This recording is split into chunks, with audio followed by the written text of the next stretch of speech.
Bonjour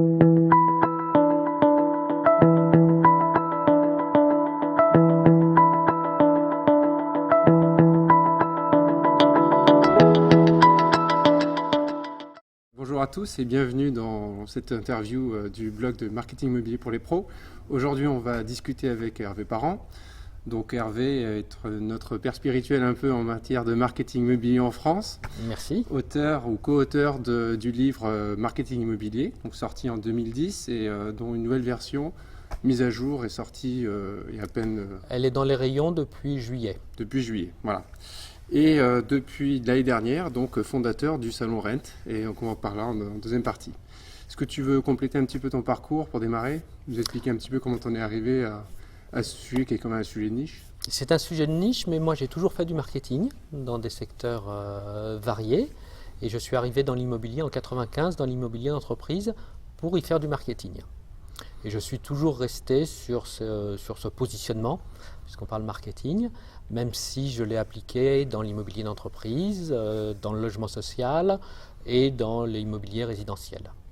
D'accord, très bien. Et donc tu as participé à la rédaction de cet ouvrage donc, de référence, c'est le seul sur ce sujet du marketing immobilier. Est-ce que tu pourrais assez simplement nous dire quelle est la spécificité du marketing, de l'immobilier dans le domaine du marketing justement? Qu'est-ce qui fait que le marketing est si spécial pour l'immobilier? Les techniques marketing sont les mêmes pour tout le monde, pour tous les secteurs. Il y a des grandes différences en fait suivant la taille des entreprises. Naturellement, quand on est chez Coca-Cola ou chez Danone, on ne fait pas le même marketing que quand on est agent immobilier. Alors, une des spécificités de l'immobilier, c'est qu'il faut l'écrire au pluriel, puisque immobilier d'entreprise, promoteur, agent immobilier, administrateur de biens, voire logement social, naturellement, les actions marketing ne sont pas les mêmes, à cause de la taille des entreprises, à cause des mécanismes. Notre ouvrage, à Fabrice Larceneux, mon co-auteur et à moi-même, en fait est articulé en deux parties. La première partie, Fabrice, qui est un homme de marketing mais également un psychologue, l'a orienté sur le comportement du consommateur. C'est une des bases du marketing. C'est tous les ressorts qui font que les gens achètent, pourquoi est-ce qu'ils ont besoin de logement, quelle est l'image du logement, comment on se projette dans un logement, tout ce qu'il y a derrière aussi logement, parce que le logement c'est une seconde peau, donc on rentre dans des choses très, très intimes et très intéressantes, et que le professionnel doit connaître, parce que s'il ne comprend pas pourquoi la personne qui est devant lui n'est pas simplement en train d'acheter des mètres carrés, mais en fait il achète un endroit où il va vivre avec sa famille, il ne pourra pas faire la vente, il ne pourra pas satisfaire le client. La seconde partie, la mienne, on est passé au côté très concret, très pratique du marketing, et on le fait par secteur, puisqu'on traite un peu de l'immobilier d'entreprise, un peu du logement social, des promoteurs et beaucoup des agents immobiliers. D'accord. Et là, on est sur les mécanismes concrets de mise sur le marché des biens. D'accord. Effectivement, il y a de grandes différences d'approche entre l'immobilier neuf, de promotion, l'immobilier ancien. Aujourd'hui, en tout cas sur la deuxième partie, on va plutôt se concentrer sur l'immobilier ancien, qui fait l'objet de pas mal de changements. Première édition en 2010, nouvelle édition 4 ans après. Qu'est-ce qui a changé depuis ces 4 dernières années pour justifier justement cette mise à jour d'ouvrage? Alors la mise à jour, d'abord le premier tirage a été épuisé, il fallait rééditer, donc il fallait absolument en profiter pour actualiser tout ce qui était chiffres. Voilà. Ensuite, on a insisté sur les points qui nous paraissent les plus importants, et notamment, et ça n'étonnera personne, tout ce qui se passe autour d'Internet, et c'est là où on a le plus enrichi l'ouvrage, notamment avec par exemple des parties sur les réseaux sociaux, avec plus de parties sur les annonces sur les portails, plus de chiffres plus récents. D'accord. Alors on parle beaucoup d'innovation. Tu as été pendant longtemps, tu as eu une casquette aussi d'animateur d'un réseau d'acteurs qui travaillent dans l'Internet de l'immobilier, en étant président de la FS2I. On parle beaucoup d'innovation, il y a des tas de choses qui sortent. Maintenant, l'innovation, ça peut être des adoptions à la marge. Est-ce qu'on pourrait citer 2 ou 3 exemples qui, en 2014, sont maintenant des comportements acquis et qui font partie des avancées, des grandes avancées du marketing immobilier? Voilà. Alors, on ne voit pas la forêt qui pousse, on ne voit pas la marée qui monte. Et pourtant, quand on navigue, la marée qui monte ou qui descend, c'est bien ce qu'il y a de plus important. Le plus important, je le redis, les 2 points vraiment importants, c'est le comportement du consommateur, donc du client de l'agent immobilier, qui aujourd'hui fait sa prise d'information complète sur Internet avant de rentrer en contact avec un professionnel. D'accord. Et ça, donc la partie en amont, quoi. La partie en amont. Et ça, c'est fondamental. Hein. Je veux dire, tout le marketing, c'est de mettre le client au centre du processus. Et là, on a un client qui est différent parce qu'il est informé. Mal informé, surinformé, on peut dire ce qu'on veut, mais il est informé. Il ne va plus vers le professionnel pour prendre de l'information. Deuxième point, là aussi, j'enfonce une porte ouverte, mais c'est vraiment ce qui change tout, c'est l'importance des portails d'annonces où on trouve tous les biens à vendre sur le marché, on les trouve facilement et gratuitement. Et ce qui est très différent, je veux dire, il y a 20 ans, personne ne pouvait dire j'ai vu tous les biens. On regardait un ou deux gratuits, on allait voir une ou deux annonces et on était très frustrés parce qu'on avait l'impression que le logement idéal dont j'ai besoin, il est resté caché dans un tiroir, je ne l'ai pas vu. Aujourd'hui, ce n'est pas vrai, on a tout et quand on a les annonces, on a aussi les prix. D'accord. Voilà, ça, c'est des évolutions qui datent d'un certain temps mais maintenant. Oui, mais elles continuent et c'est ça qui est vraiment important. D'accord. Après, c'est vrai, les innovations, par définition, on ne sait pas celles qui sont importantes ou pas importantes, et quand on le sait, c'est plus des innovations. Voilà, c'est le sens de ta remarque qui est vrai, mais c'est vrai. Alors moi, ce que je vois en perspective, c'est l'importance des images, sous toutes ses formes, que ce soit des photos de meilleure qualité, que ce soit plus de photos, que ce soit des vidéos, que ce soit la possibilité de faire des visites immersives, que ce soit la possibilité de faire du home staging virtuel. Ça, on change vraiment la relation entre le preneur et le bien et celui qui le présente quand on voit chez soi sur un ordinateur le bien de façon non seulement précise et détaillée, mais également de façon qui va donner envie ou pas. Et très clairement, on est en train de passer à une ère où les commercialisateurs, promoteurs, agents immobiliers, doivent faire de plus en plus de la communication en amont, c'est-à-dire dès le premier contact, dès l'annonce, pour que les gens non seulement disent ça correspond à ce que je cherche, j'ai envie d'acheter. On est dans un truc de compétition, on est dans une compétition, on a plein d'annonces, on ne va pas simplement regarder, tiens, l'emplacement, le prix, la surface, c'est bon, j'appelle. Ah, j'en ai 20, peut-être que je vais appeler 20 agents immobiliers, mais il y en a toujours un qu'on appelle avant les autres et un qu'on appelle après les autres. Et celui que j'appelle, ça on est tous certains, on a des chiffres là-dessus, j'appelle toujours celui où il y a les images qui me plaisent le plus. D'accord.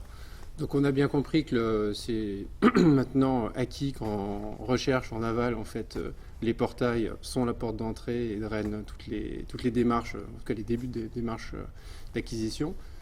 Ensuite, au-delà de cette première accroche, on fait maintenant un effort plus important pour présenter visuellement les biens et essayer de donner un peu plus de clés à la compréhension, en tout cas, des biens. Il y a quand même une spécificité en France, en tout cas dans le domaine de l'immobilier ancien, c'est qu'effectivement, maintenant, 90% des recherches passent par Internet. Pour autant, on est quand même dans un contexte où les mandats simples restent largement généralisés. On a une absence de géolocalisation. Les techniques sont là, mais ça ne prend pas encore. Et donc, au final, tout ça mène à des annonces qui sont un petit peu succinctes et qui ne permettent pas forcément d'avoir toutes les informations pour faire un pré-tri, on va dire, à partir des portails.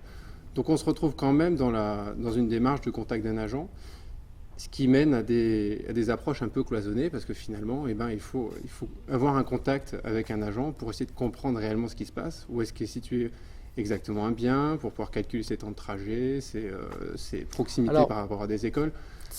Voilà, en fait, tout ça, est-ce que tu pourrais nous expliquer pourquoi finalement il y a cette spécificité à la française où certaines techniques qui fonctionnent dans les pays anglo-saxons ne fonctionnent pas encore en France et il y a des raisons à tout ça, bien sûr. Il y a deux raisons à tout ça. Techniquement, on va dire les agents immobiliers ont peu de mandats exclusifs.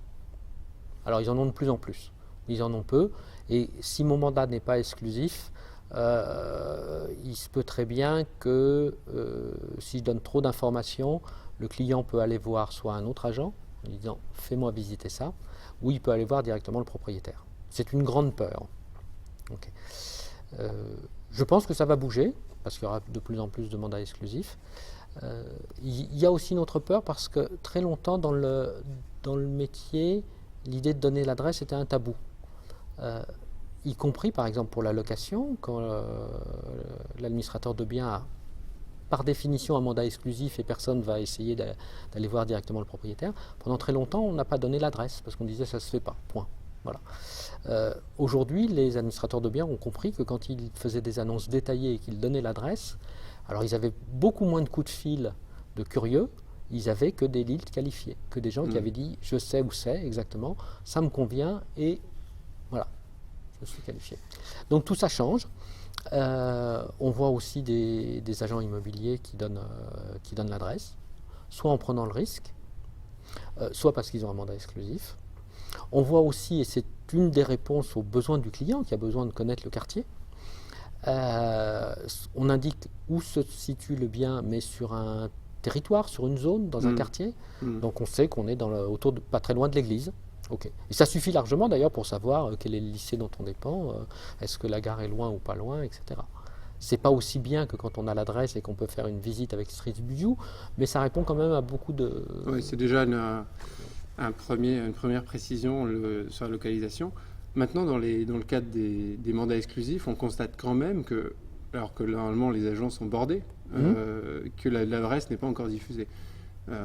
C'est quand même assez rare de retrouver dans sa boîte aux lettres ou un flyer expliquant qu'il y a un mandat exclusif avec toujours un certain flou sur la localisation, alors que location, ça reste le critère numéro 1 de choix d'un bien. Il faut prendre un peu de recul.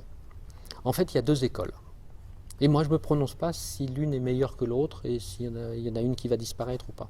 La première école, qui est l'école classique, c'est on fait une annonce, on va dire teasing.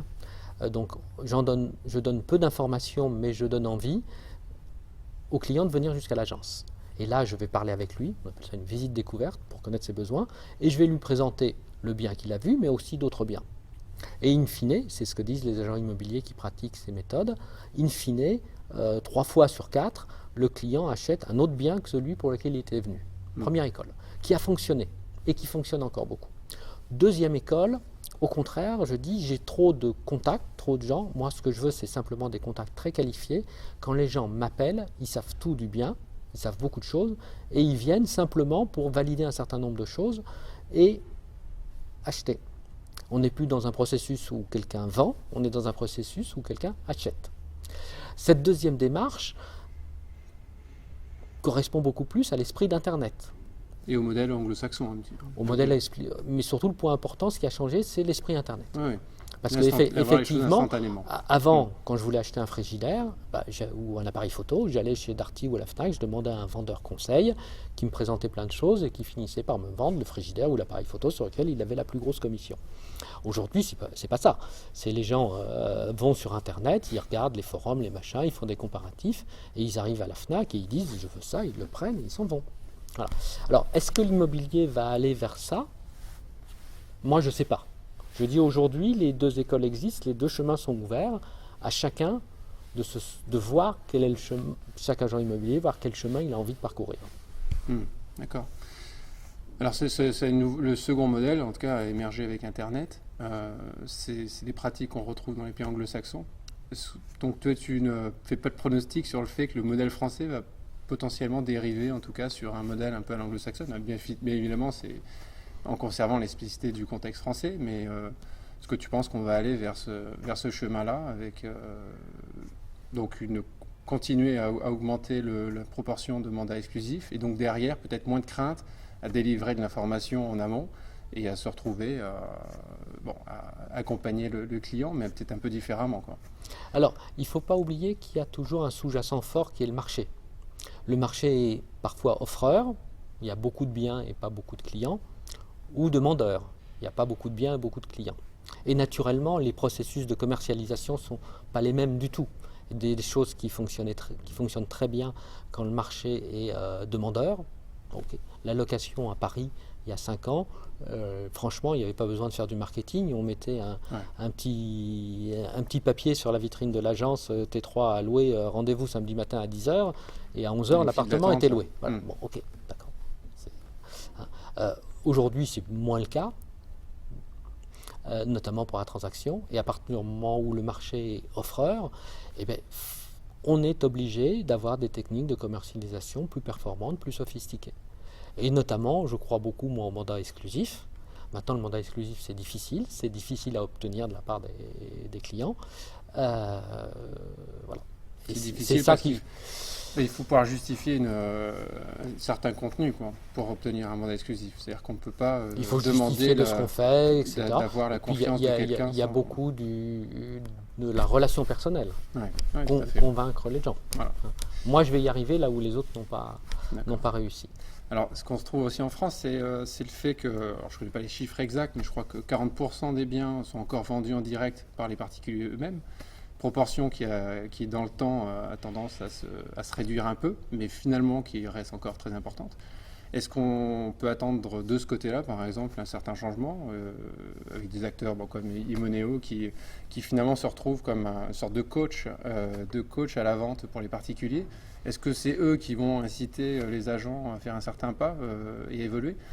Et je fais un petit parallèle aussi avec l'image des agents, qui est quand même pas très très bonne. C'est une profession qui est un peu décriée pour un certain nombre de choses. Donc il y a des attentes, en tout cas des acquéreurs. Et puis il y a les particuliers qui vont peut-être pratiquer les choses autrement. Est-ce que tu penses que ça va faire bouger un peu les lignes? Alors c'est un vieux serpent de mer. D'abord sur la part de marché des professionnels, les études disent qu'elle augmente régulièrement. Et quand on est sur le terrain, les professionnels eux-mêmes nous disent non, c'est pas ça. Bon, donc attention au raisonnement simpliste. Ensuite, dans l'ADN d'Internet, il y a la désintermédiation. Donc effectivement, Internet permet aux particuliers de commercialiser son bien très facilement et en direct, notamment pour tout ce qui est diffusion. Je passe une annonce sur le bon portail et je sais que tous les gens qui cherchent vont la voir. Voilà. Donc, est-ce que j'ai besoin d'agents immobiliers? Donc tout le monde dit non, et effectivement. Sauf que nulle part dans le monde, depuis 10 ans qu'Internet est de plus en plus important, on voit les parts de marché des agents immobiliers, des professionnels diminuer. Ça reste un vrai métier, une vraie compétence. Donc ça reste un vrai métier, une vraie compétence. Mais là aussi, attention, les choses peuvent évoluer, ils peuvent avoir des ruptures, ils peuvent avoir tout d'un coup des portails plus performants que d'autres, il peut y avoir des changements de comportement des vendeurs qui comprennent, il peut y avoir, jusqu'ici aussi, dans la vente, il y a un point qui est clé, c'est le prix. Le particulier, une des raisons pour lesquelles il n'arrive pas à vendre, c'est parce qu'il ne sait pas fixer son prix. Il le vend trop cher en pensant que comme il n'y a pas la commission d'agence, je peux le mettre plus cher, machin, enfin des choses. Et puis il est attaché à son bien, donc il n'a pas de vision froide. Mais si un jour il y a des outils qui lui permettent de dire ton truc il vaut 255 000 € et pas plus, et si on est d'accord, un peu comme pour les Argus pour la voiture, où on ne se pose pas de questions, hein, l'année, le nombre de kilomètres, je sais que ça vaut 12 000 €. Hein, voilà. Donc il peut y avoir des choses qui changent. Aujourd'hui, on ne voit pas les choses changer telles qu'on avait pu le prévoir avant. D'accord. Il y a quand même un paradoxe aux États-Unis qui reste que c'est un marché où justement les agents immobiliers gèrent la quasi-totalité des transactions et pour autant ils donnent énormément d'informations en amont, ils donnent l'adresse, ils donnent des photos. Ils ont des mandats exclusifs. Ils ont des mandats exclusifs. Donc il y a peut-être vraiment un lien entre tout ça finalement. Alors le marché immobilier américain n'est pas aussi simple que ce qu'on raconte. C'est pas un marché où les professionnels ont 100%. Ils n'ont pas 100%. Leur part de marché est peut-être en train de diminuer un peu. Ils s'inquiètent de l'arrivée d'Internet et de la désintermédiation, même si aujourd'hui c'est pas là. C'est un marché où il y a deux agents immobiliers qui interviennent, l'un pour le vendeur, l'autre pour l'acheteur. Donc comparaison n'est pas raison, même si on s'enrichit beaucoup à regarder, à s'inspirer, à dire tiens, ça c'est adaptable, ça c'est une bonne idée, ça c'est sympa mais c'est pas chez nous, tout est compliqué. La vraie menace, hein, c'est pas le particulier à particulier, hein, c'est que les acteurs Internet deviennent les acteurs centraux, de par leur puissance, leur richesse, et de par le fait qu'ils ont, eux, le pétrole. C'est-à-dire, c'est eux qui ont le contact avec les acheteurs. Donc les vraies interrogations sur l'avenir, c'est est-ce que ce sont les portails qui en fait vont avoir des sous-traitants, les professionnels, mais est-ce que c'est les portails ou est-ce que c'est Google ? Et donc l'arrivée de pure player, Et donc et l'arrivée de gens qui pure player qui on en parle fait de meilleurs agents ou des modèles un peu alternatifs qui prennent la les gens en amont, valeur, quoi. la création de valeur se fera pas forcément c'est l'agent immobilier. Donc Mm. là on est clairement dans la science-fiction, c'est pas le cas aujourd'hui. Il n'y a rien qui aujourd'hui nous dise ça va. Simplement, il convient de s'interroger. D'accord. Donc, bon, il y a un double enjeu, c'est les agents eux-mêmes doivent faire une mini-révolution interne pour arriver à monter en compétences et répondre aux attentes des consommateurs. Et puis aussi le faire dans un certain rythme, parce que sinon, effectivement, on va se retrouver avec ces acteurs un peu nouveaux qui ne sont pas de l'immobilier, mais qui vont tirer profit de toutes ces possibilités sur Internet qui vont permettre de défricher de nouveaux territoires, quoi. Donc, d'accord. Alors, je reviens un petit peu sur la démarche d'acquisition. Donc, on a dit que c'est acquis maintenant que tout le monde passe par les grands portails pour faire ses recherches d'acquisition. Donc, on va dire Se Loger et Le Bon Coin, pour faire simple. Le Bon Coin arrivant en très forte progression depuis quelques années. Oui, alors c'est plus compliqué que ça. Certes, moi je ne remets pas en cause les chiffres, mais quand on regarde les chiffres dans le détail, ceux de Médiamétrie, ceux de Google, d'abord on ne peut pas dire qu'il y ait un ou deux portails qui aient 100% des recherches. Ça c'est clair. Quand on regarde, voilà. Donc ça veut dire qu'il y a des gens qui recherchent ailleurs que sur les portails leaders. D'accord. Voilà. Donc on va prendre,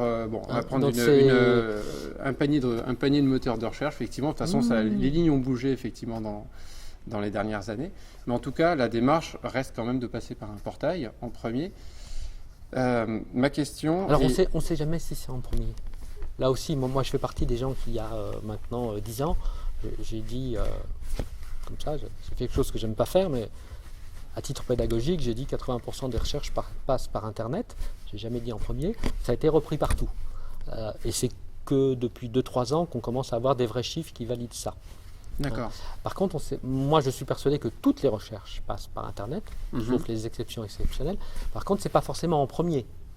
On peut très bien passer devant une vitrine et se dire ah ouais tiens finalement, et hop, avant d'appeler l'agent immobilier ou de pousser la porte, je vais sur Internet vérifier ce qu'on me dit. Oui, c'est pas tout à fait la même démarche. Parce qu'on a l'avantage peut-être d'avoir une sélection du quartier et d'avoir une Voilà. Mais donc alors, oui, non, il faut faire un peu attention. D'accord. Et alors, ma question, par rapport à ce point, en tout cas, c'était de savoir si je mets les réseaux à part, Orpi, Ceintury, qui sont quand même au niveau agrégé aussi des gros acteurs qui ont une offre très très large.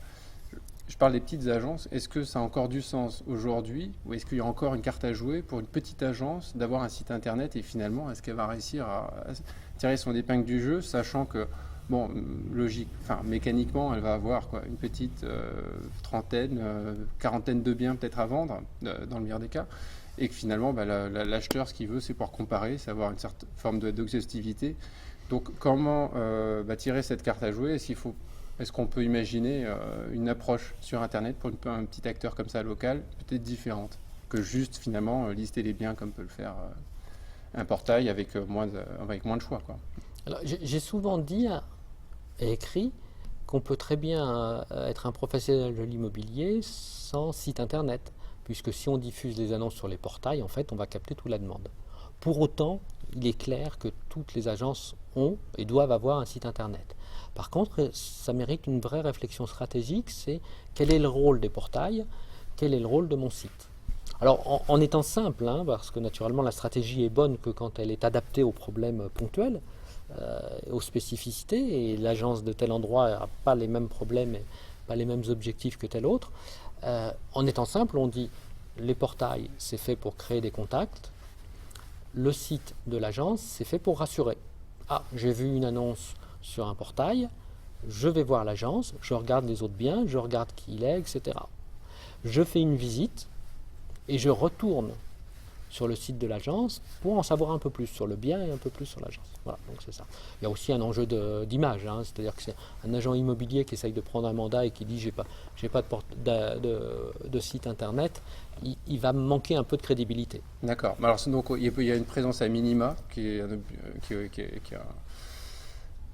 une obligation. Maintenant, si on veut avoir un peu d'ambition sur Internet et qu'on est un petit acteur, donc toi tu dis en tout cas qu'il faut plutôt jouer la carte de la confiance, de l'expertise peut-être locale et de montrer que finalement on va être le bon intermédiaire pour Oui, accompagner. les deux points clés du métier d'agent immobilier, c'est l'expertise locale.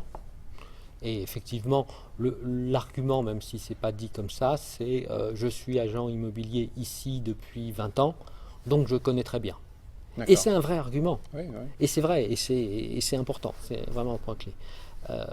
Le deuxième point clé, c'est la relation humaine. Bon, on me dit toujours, mais vous me parlez d'Internet et l'humain là-dedans. Ok, mais il y a toujours un moment où on est en relation. Oui. Voilà. Et ça, dans la relation humaine, quelqu'un qui veut vendre sa maison dans un village ira toujours vers l'agent immobilier du village qu'il connaît, parce qu'on voilà, on est du même endroit, on se croise.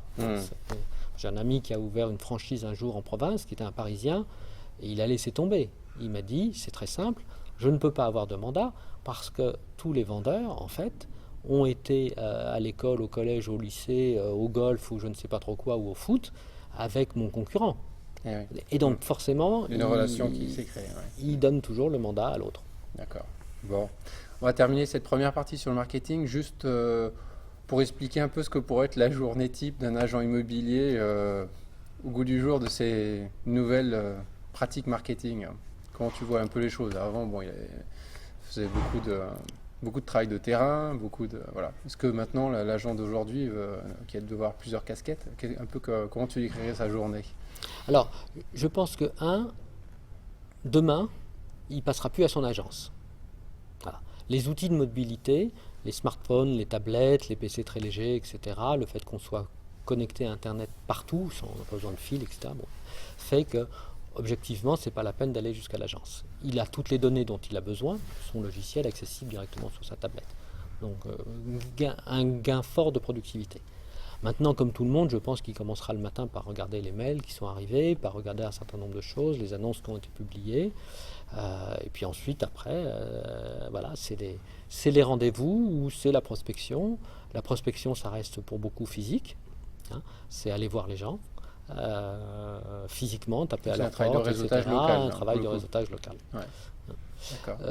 Probablement également, ce qui changera, et on reboucle avec le début, c'est compte tenu de l'importance des images, il se dira tiens, aujourd'hui il fait beau, j'en profite pour aller refaire les photos de la maison que j'avais fait la semaine dernière, il pleuvait mais j'étais obligé de les faire, donc je vais les refaire, ou tiens, il se trouve que j'ai pas de visite ce matin, je vais aller voir si je peux pas convaincre la personne qui m'a confié un mandat, c'est quand même d'aménager un peu, de faire un peu de homestaging de base, pour pouvoir refaire des belles photos, l'aider sur un certain nombre de choses, voilà. D'accord.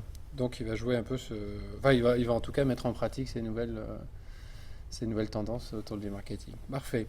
Très bien. Bon, on va passer maintenant donc au Saint-Laurent. Donc ici on est au Palais Brognard, dans le grand amphithéâtre où il va se dérouler un certain nombre d'échanges intéressants bientôt. Donc c'est le 29 et 30 octobre prochain. C'est la deuxième édition. Déjà, est-ce qu'on peut considérer que le marketing a passé à certains caps pour justifier un tel salon en France? Parce qu'on avait l'habitude de regarder du côté de l'outre-Atlantique, aux États-Unis. Maintenant, on peut de la France avoir tous ces échanges et c'est vraiment intéressant. Donc, qu'est-ce qui t'a fait dire que c'était le bon moment pour lancer ce salon? Alors, savoir, avant la première édition, c'est l'intuition. Alors, ceci dit, il ne fallait pas être grand clair. Moi, je voyais à la FF2I beaucoup d'innovation. Donc, je me disais, ces gens-là ont besoin d'un endroit pour se faire connaître. Je voyais aussi un fort intérêt pour ce qui se passait aux États-Unis. Donc, il y a pas mal de gens qui se déplaçaient pour aller voir. Et je voyais de plus en plus un intérêt des agents immobiliers pour... ils disaient, mais on comprend qu'Internet, en étant simple, est en train de devenir vraiment important. J'ai besoin de savoir, j'ai besoin de faire de la veille technologique. Donc voilà, c'était clair. Maintenant, est-ce que c'était le bon moment ou pas? C'est les professionnels, en venant au salon, qui m'ont répondu oui, c'est le bon moment.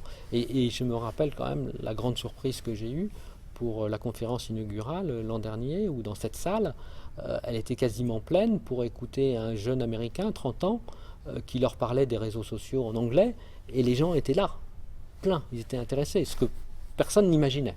Voilà. Donc ça veut dire, et Et symétriquement, il y a eu dès la première édition un nombre important d'exposants.